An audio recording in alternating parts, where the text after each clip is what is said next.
It is exactly 8:45 a.m. Welcome to the show. This is News and Views on Salam Media.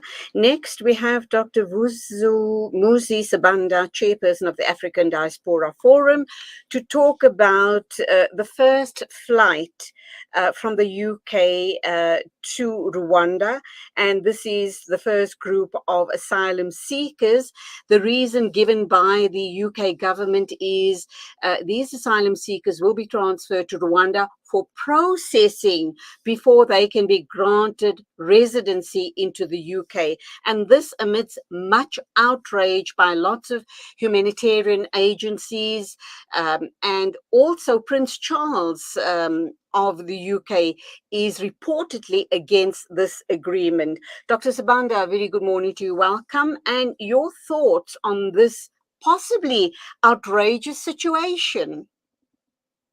Good morning and good morning to your listeners, and thank you very much. I mean, I think this is indeed a very outrageous, kind of, situation, and those that are offended, are taking due, offense, because if you look at the Rwandan record, the president of Rwanda, his record when it comes to, human rights law on its own, it is obviously something that is very, very bad, because we've got a lot of people that are still fleeing that particular country because he's seen as one of those presidents who does not, tolerate any dissent. And I mean, the mere fact that you can have a country that says that does not give, a cognizance to the to the rights of its own citizens. And then you say that asylum seekers, they are likely to be asylum seekers that are coming from Rwanda. How then do those people process, in Rwanda where they're actually fleeing from? So the step that the UK has taken, whether it's a means of trying to, bolster, the Rwandan economy in terms of money, I don't think so, because to a huge extent, I mean, the stretch, the distance from the UK to Rwanda, all this traveling is not helping people that have actually fled at Africa, to go and get processed. So when they say we're going to get this little process before they get residence, what conditions and how are those conditions, and who's actually going to be in charge, and how involved is the Rwandan government in ensuring, the safety of these people, and when the actual perpetrator is the Rwandan government. So this is one of the most ridiculous and, I think most, dehumanizing, kind of, approach that we see from the UK government. It smacks outright of colonialist tactics. You kind of wonder why repatriate, or why send these people to Rwanda? Why did they not choose a European country for them to be processed?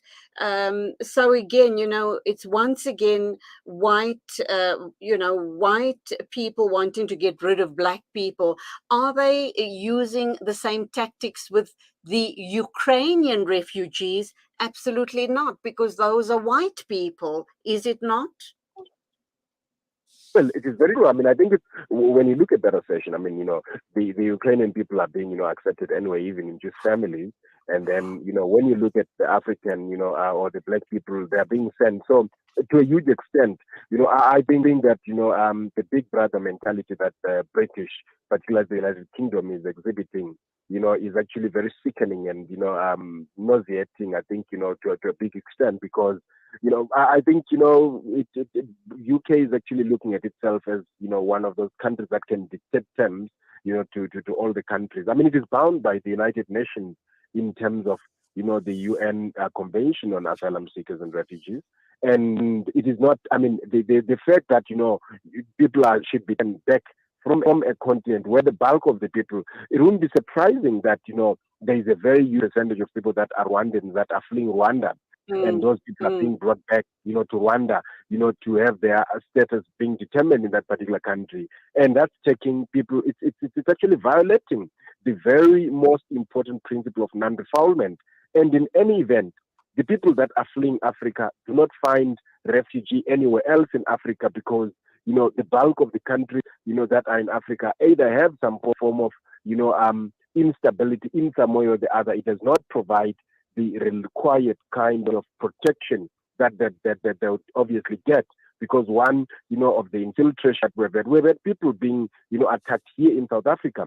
that had fled, Rwanda or Burundi at some stage. I mean, it was Burundi, and they were followed in hotels in South Africa, which actually, says the safety of these people once they're back here in African soil in some of these countries, not really guaranteed, because we still have got quite a number of issues when it comes to security and safety, across Africa. We see this happening in the DRC, and we see people being followed around. I mean, we had the Zimbabwean rendition issue in about 2012, Zimbabwean rendition back to Okay, Zimbabwe. let me come in here because we do have time constraints. My final question, and I'd like a short, sharp answer to it if you don't mind, is what's going to happen to those people who are not successful? They are sent to Rwanda for processing, and for some reason they're not successful. What's then going to happen to them? How is the Rwandan government going to integrate them into Rwandan society, or is the UK going to be paying for them being in Rwanda for the rest of their lives? That's the big question, is it not? If they are not even successful, it means that they should actually be sent back to their countries. But they remember, these people should have, processes of appealing and all that.